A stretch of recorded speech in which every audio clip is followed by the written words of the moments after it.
Bismillahirrahmanirrahim. In this video, we will discuss the tubular secretion and the reabsorption. अब आपने इसको हम tubes wise discuss करेंगे. First of all the proximal convoluted tubules. आपने यहाँ देखना है कि इस यही पीसीटी जो है यहाँ पे ब्रश बॉर्डर होता है, माइक्रोविलाई होता है जो कि सरफेस एरिया को इंक्रीज़ करते हैं. Most susceptible to the ischemia होता है. इसमें मैक्सिमम क्या होता है, ऑक्सीजन डिमांड होती है इसकी. ठीक है, अगर हेमरेज हो जाए तो इंफाक्ट होता है इसका पीसीटी का. उसके बाद ये एब्जॉर्ब करते हैं all of the glucose and the amino acid. ये एब्जॉर्ब करते हैं ज़्यादातर सोडियम को, वाटर को, पोटेशियम क्लोराइड, ये सारे आयंस जो है ना ये पीसीटी में ये एब्जॉर्ब होते हैं. ठीक है, इसके अलावा generate and secrete the ammonia site of the glomerular tubules. यहाँ पे जो बैलेंस होता है ना वो मेंटेन होता है. अब इसमें देखो प्रॉक्सिमल सीटी के अंदर क्या होता है, इसमें रीनल ट्यूबुलर सेल्स हैं. अब सोडियम और पोटेशियम, सोडियम और हाइड्रोजन है ना, इसके अंदर Ag2 टेंसिन 2 जो होता है वो इसको करता है बेसिकली इनहिबिट. ठीक है, सोडियम और हाइड्रोजन को. हाइड्रोजन बाई जाता है, बाइकार्बोनेट की एक्सक्रीशन होती है. ठीक है, अब जो बाइकार्ब जो है वो ब्रेक डाउन जाता है वाटर में, कार्बन डाइऑक्साइड में. एसिटाजोलामाइन जो है ये इस एंजाइम को रोकती हैं. ठीक है, और ये कार्बोनिक एनहाइड्रेज इनहिबिटर भी इसे कहते हैं. Next will see the tubular reabsorption and the secretion in the PTC. अब इसमें देखो कि जो अर्ली पीसीटी होता है ना, यहाँ पे को ट्रांसपोर्टर होता है सोडियम पोटेशियम सोडियम ग्लूकोज का, सोडियम अमाइनो एसिड का और सोडियम फॉस्फेट का. ये यहाँ पे को ट्रांसपोर्टर हो रहा होता है. ठीक है, और मैकेनिज्म फॉर द ग्लूकोज और ये कौन ट्रांसपोर्ट है, इसे सेकेंडरी एक्टिव ट्रांसपोर्ट भी कहते हैं. अब आपको पता है कि जो होते हैं ना पेशेंट डायबिटिक होते हैं उनको एस-ग्लूट देते हैं. ये क्या करता है कि ये इसको इनहिबिट करता है सोडियम ग्लूकोज को ट्रांसपोर्टर को, और यूरिन में इसका लॉस जो है वो बढ़ा देता है और यूज़ किया जाता है इन द डायबिटीज़ में, सीवियस और रीनल में इसके बेनिफिट्स मिलते हैं. अब देखो जो पीटीएच होता है उसका क्या है, उसका भी यही एक्शन होता है. इसमें जो सोडियम फॉस्फेट को ट्रांसपोर्टर इसको इनहिबिट करेगा. ठीक है, और प्रिवेंट करेगा किसी रीअब्जॉर्प्शन ऑफ द फॉस्फेट को, रीअब्जॉर्प्शन को प्रिवेंट करेगा और यूरिन के लॉस में इसको बढ़ा देगा. ठीक है, यूरिन के लॉस में बढ़ा देगा तो क्या होगा कि सीरम में कम हो जाएगा ना. अब अर्ली पीसीटी के अंदर सोडियम हाइड्रोजन एक्सचेंजर भी होता है जो कि क्या करते हैं, प्रमोट करते हैं बाइकार्ब की रीअब्जॉर्प्शन को. अब जो है एंजियोटेंसिन 2 जो है वो क्या करता है, इसकी फैसिलिटेट करता है बाइकार्ब की रीअब्जॉर्प्शन को बाय इंक्रीजिंग द एक्टिव. अब जब इसका एक्सचेंज ज़्यादा होगा तो बाइकार्ब की रीअब्जॉर्प्शन भी ज़्यादा होगी, तो एक्सचेंजर क्या करता है, प्रोमोट करते हैं रीअब्जॉर्प्शन को. ठीक है, एंजियोटेंसिन 2 क्या करता है, इसको फैसिलिटेट करेगा रीअब्जॉर्प्शन को by the activity of the sodium hydrogen exchanger. अब कार्बोनिक एनहाइड्रेज इनहिबिटर क्या होता है, ये भी पीसीटी साइट होती है. एस्ट्राजोलामाइड इसका इफेक्ट क्या करता है, ये क्या करेगा, बाइकार्ब की रीअब्जॉर्प्शन को प्रिवेंट करेगा, लेकिन एंजियोटेंसिन 2 फैसिलिटेट करता है. ये आपने याद रखना. अब देखो part of the renal tubule with the brush water PCT है, मोस्ट ससेप्टेबल पीसीटी है इसकी में. Maximum water of hydrogen. अब वो बता कभी कभी आपको देते हैं कि ईडीएच है उसकी प्रेजेंस में, तो कहाँ सबसे ज़्यादा, तो यही पीसीटी में ही होती है. अब site of the glucose phosphate ये भी पीसीटी में है. मैक्सिमम बाइकार्ब रीअब्जॉर्प्शन ये भी पीसीटी में. मैकेनिज्म ऑफ ग्लूकोज अमाइनो ये भी इसमें मैकेनिज्म क्या होता है, secondary active transfer. How will you differentiate the PCT and the DCT morphologically. So PCT जो है वो ब्रश बॉर्डर होता है. ये हमने डिस्कस किया proximal convoluted. Now will discuss the loop of the handle. Loop of the Henle के अंदर क्या होते हैं, कुछ फ्लेटेंस जो हैं वो सेल्स होते हैं. ठीक है, अब role of the thin descending loop of the Henle के अंदर क्या होता है कि जो, अब मैंने आपको बताया कि एक थिन होता है और एक थिक होता है. थिन डिसेंडिंग जो होता है ना, ये सोडियम की इसकी इम्परमेबल होता है. यहाँ पे वाटर की रीअब्जॉर्प्शन होती है, तो ये मोस्ट कंसनट्रेटिंग सेगमेंट होता है. यहाँ पे यूरिन कंसनट्रेट होता है. जो thick ascending loop of the handle ये इम्परमेबल टू वाटर होता है. इसमें sodium chloride, potassium, magnesium, calcium इन सब की रीअब्जॉर्प्शन होगी, लेकिन ये सबसे डाइल्यूटिंग सेगमेंट होता है. यहाँ पे यूरिन जो है वो डाइल्यूट होता है. अब इसमें देखो thick ascending loop of the Henle के अंदर ये है, इसमें सोडियम पोटेशियम और क्लोरीन आ गया. ठीक है, इसके अंदर हमने देख रहे हैं ना थिक असेंडिंग लूप ऑफ, इसमें सोडियम और पोटेशियम एक्सचेंजर होता है. सोडियम को बाहर निकाल रहा है, पोटेशियम को एक्सक्रीट आउट कर रहा है. ठीक है, और फिर बाद में मैग्नीशियम और कैल्शियम की जो है वो बेजोलेटर इंट्रासेलुलर जो है उसके थ्रू इसकी एब्जॉर्प्शन होगी. ठीक है, और सोडियम हाइड्रोजन जो है वो इनसाइड मूव करेगा सेल्स में. अब role of the thick ascending loop of the Henle की बात हो रही है. ये रीअब्जॉर्ब करते हैं 10 से 20% ऑफ द सोडियम को. यहाँ पे सोडियम, पोटेशियम और क्लोराइड इन दोनों का कौन ट्रांसपोर्टर होता है. ये क्या करेगा, सोडियम क्लोराइड पोटेशियम को सेल में मूव करेगा. पोटेशियम दोबारा से बैक फ्लो करता है इनटू द लिवर में, जो कि प्रोमोट करता है किसी पैरासेलुलर ट्रांसपोर्ट ऑफ द मैग्नीशियम और प्लस कैल्शियम को. ठीक है, अब इसमें देखो जो लूप डायूरेटिक्स होते हैं ना, ये क्या करते हैं, फ्यूरासेमाइड इसी को तो इनहिबिट करते हैं. ठीक है, ये चैनल. अब ये इफेक्ट क्या करेगा, सोडियम की, पोटेशियम, कैल्शियम इन सब की रीअब्जॉर्प्शन को कम कर देगा. अब अर्ली डीसीटी की बात करते हैं. ये सबसे डाइल्यूटिंग सेगमेंट होता है विद द डाइल्यूट यूरिन. इसमें ये एब्जॉर्ब करते हैं 5 to 10% ऑफ द सोडियम को. ठीक है, नोट इसमें मोस्ट जो यूरिन होगा वो हाइपरटोनिक होगा ना, क्योंकि इसमें क्या डाइल्यूटिंग सेगमेंट है. Next will see the distal convoluted tubule. Early इसमें रीअब्जॉर्ब करते हैं 5 to 10% of the sodium. Diluting segment होता है. सोडियम क्लोरीन को ट्रांसपोर्ट होता है. सोडियम कैल्शियम का एक्सचेंज होता है ऑन द बेसोलेटरल सरफेस. ये रीअब्जॉर्ब करेगा कैल्शियम को. ठीक है।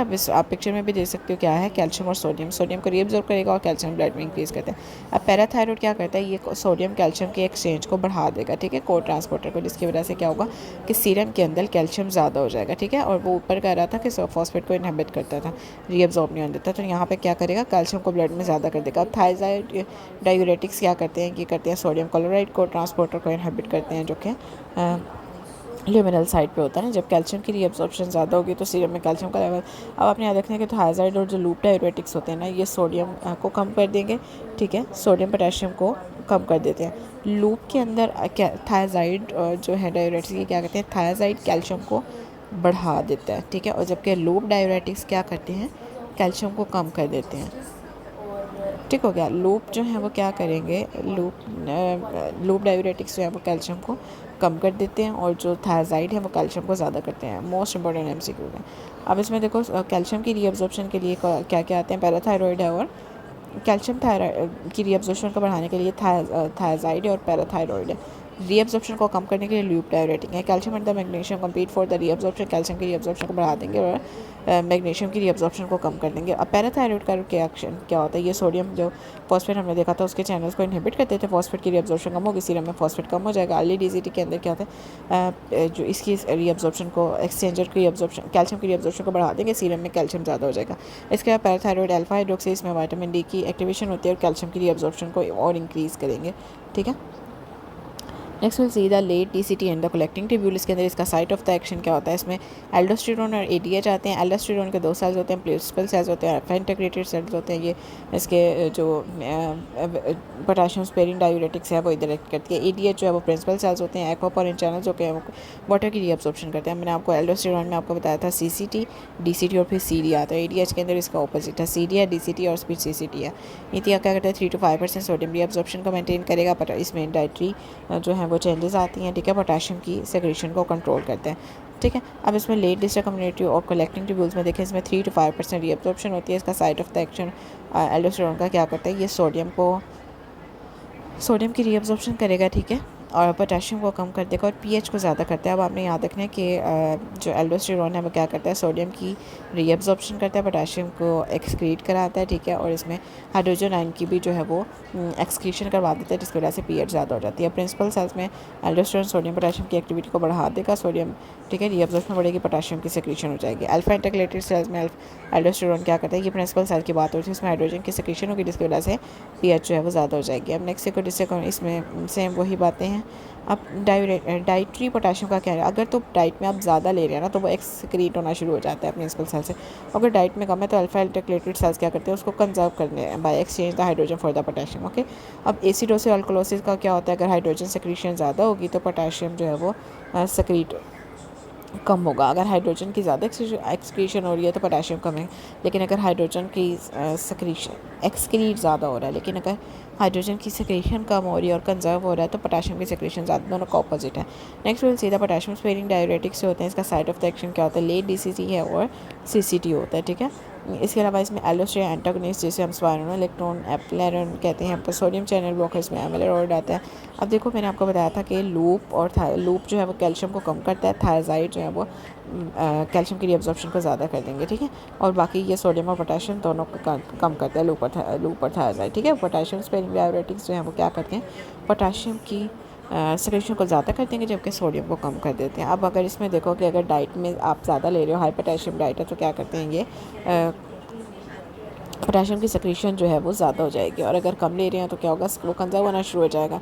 अब इसमें इसके हार्मोन्स एल्डोस्टेरोन आते हैं। अब ड्रग्स इसमें डिस्टल पोटेशियम सेक्रेशन में आपने थायराइड लूप याद रखना है, जबकि डिस्टल के अंदर आपने सिर्फ पोटेशियम स्पेरिंग याद रखनी है। पीएच इसमें डिस्टल पोटेशियम की सेक्रेशन ज़्यादा होगी तो अल्कोलोसिस है, कम होगी तो एसिडोसिस होगा, ठीक है। अब increase dehydration most diluting hypertonic solute present होता है किसमें, एलईडीसीटी के अंदर। अब after the blood loss part of the blood loss के बाद जो ट्यूब्यूल्स के पार्ट होते हैं that have returning the blood volume to the blood volume को वो नॉर्मल लेके आ रहा है, इसके अंदर आती है डीसीटी आ जाते हैं। Site of the action aldosterone का साइट ऑफ एक्शन क्या होता है, सीसीटी है और डीसीटी है। अब सेगमेंट जो है वो इम्परमिएबल टू वाटर क्या होता है, एली डीसीटी और thick ascending loop of the hand है, ठीक है। उसके बाद pH डिक्रीज होगी द DCTY क्योंकि हाइड्रोजन की सिक्रेशन होती है through the intercalated cells. Potassium shift इसमें देखो अगर इनटू द सेल आपको पता है इंसुलिन करवाता है बीटा रिसेप्टर स्टिमुलस और अल्कलोसिस, ठीक है। आउट ऑफ द सेल्स में क्या होगा कि सीरम पोटेशियम ज़्यादा होगा, ठीक है। इसमें आपने एब्सोल्यूट डेफिशिएंसी याद रखनी है, बीटा ब्लॉकर्स, एसिडोसिस और सेल लाइसिस में भी आप याद रखोगे। नेक्स्ट इसमें फिर से हम देखते हैं plasma concentration of the substance of which it exceed its maximum reabsorptive capacity और first appear in the urine, ठीक है। और इसमें रीनल थ्रेशोल्ड जो है वो फॉर द ग्लूकोज आपने याद रखना है 180 से 200 होता है। इन द प्रेगनेंसी अगर तो पीसीटी की एबिलिटी कम होगी कि to reabsorb the glucose amino acid, तो इसी वजह से ग्लाइकोस यूरिया और अमाइनो एसिड यूरिया होता है। Okay, if you have any question you can ask me in the comment section. अल्लाह हाफ़िज़।